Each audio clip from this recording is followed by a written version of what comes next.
waqtiga iyo waayaha waxa ina baraan casharo aan lagu dhigin iskuulka laakiin muhiim u ah nolosha waxaan halkan kula wadaagayaa 5 shay oo aan jeclaan lahaa inaan ogaado xilli hore laakiin aan dib ka ogaaday muuqaalkan uu ku caawinayaa dhamayso shayga koowaad oo aan jeclaan lahaa inaan xilli hore ogaado waxa uu yahay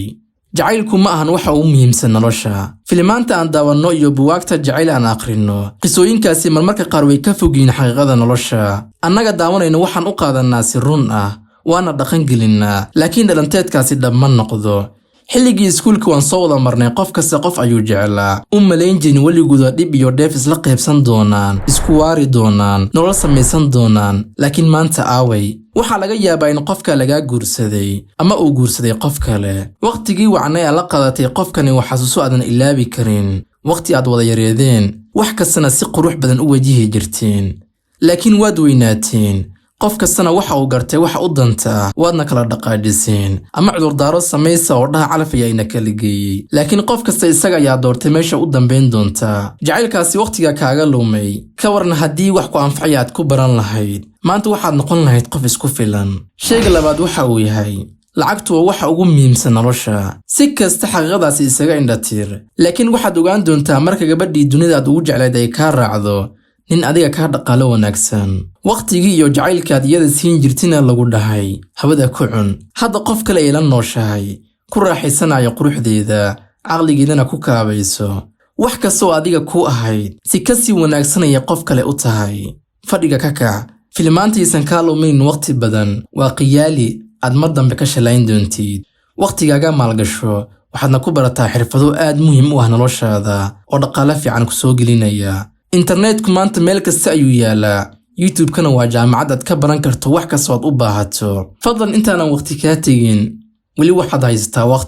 waqtigaaga ku maalgasho wax ku anfacaya oo berito aad deefsanaysid xirfadaha ugu muhiimsan qarnigani aan joogno waxaan kaga hadlay muuqaal hore waadna daawan kartaa shayga saddexaad waxa uu yahay haddii iskuulka aadan dhamaysan micnaheedu ma ahan in nolosha aad ka dhacayso sistamka waxbarasho u degsan dawlad waliba waxay dadku u carabiyaan sida shaqaale u noqon lahaayeen ma jirto maalin macallin kuu sharxaya sida aad lacag ku samayn lahayd laakiin waxa ay ku barayaan kuna xifdisiinayaan wax laga rabo suuqa shaqada sida ay ku tababarayaan ilaa jaamacad haddii iskuul aadan dhamaynin saaxiib micnaheedu ma ahan in nolosha aad ka dhacday laakiin waxaa jira kumanaan qof maanta dunida oo caanka ah oo iskuul aan dhamaynin oo taajiriin amaanta oo dhaqaale ku filan haysta oo ka shaqeeya shaqooyinka ugu sareeya oo lacag badan ay soo gasho dunida maanta shahaado looma baahna kaliya waxa loo baahan yahay qof xirfad yaqaan qof xirfadani xariif ku ah haddii xirfad aad xariif ku noqotid waxaad ka mushaar badnaan kartaa qofka shahaado soo qaatay oo jaamacad soo dhameeyay kaliya dadaalkaaga ay ku xiran tahay YouTube-na wuu yaala waad ka baran kartaa xirfadahaasi muhiim ma ahan maanta in shahaado jaamacadeed aad wadato saaxiib ninka dunida ugu taajirsan ee Elon Musk waxa laga hayaa inuu dhahay kama aanan soo qalin jibin jaamacadda Harvard laakiin dadka ka soo qalin jibiyay waxay ka shaqeeyaan kambanigayga waa fahmi kartaa hadalka meesha uu la jeedo muhiim ma ahan jaamacadda ka soo qalin jibisay sida ay u sareyso ama magac ay leedahay laakiin muhiim waxa ah in waxani aad xariif ku tahay aad taqaanid xitaa adiga ayaa noqon kara boos u shaqeeya shaqaalayaal ka soo qalin jibiyay jaamacad shayga afraad waxa uu yahay xaaladaha waligooda joogta maahan haddii qoys faqiir aad ka dhalatay haddii xaaladuhu ay kugu adag yihiin waligooda sidaa joogto uma ahan laakiin doorashada adiga ayaa iskari inaad ku sii jirto iyo inaad wax ka qabato duruufaha aad wajahdo xaaladani aad ka baxdo ilaahayna tala saaro oo weydiiso inuu xaaladahani kaa bixiyo waligaaga hadafkaaga ha weynaado xaaladahan iyaga ayaa iska dhammaan doona shayga shanaad waxa uu yahay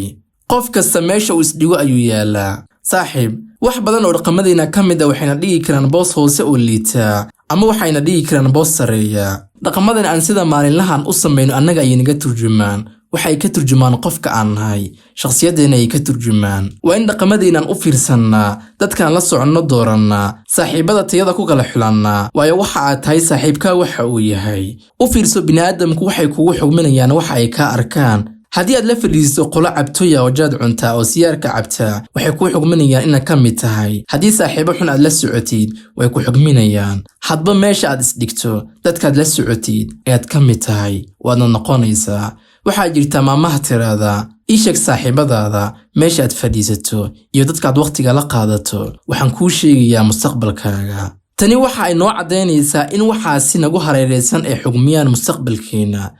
ka fogow meelaha aanan kuu qalmin saaxiibada xunxun ee waxaad doorataa saaxiibo wanaagsan ku kaxaynaya xagga horumarka saaxiibo adiga kaa horeeya saaxiibo kugu dhiirigelinaya wanaaga saaxiibo kugu dhiirigelinaya inaad qabato camaal wanaagsan oo cibaadada kaaga horeeya saaxiib waqtiga ku wacnaado shantan shay waan jeclaan lahaa inaan ogaado xilli hore laakiin dib ayaan ka ogaaday inkastoo aan ka badbaaday waxaan hadda kula wadaagayaa waxa ay tahay in adiga hadda aad ku baraarugto oo aysan ku dhaafin nabadiino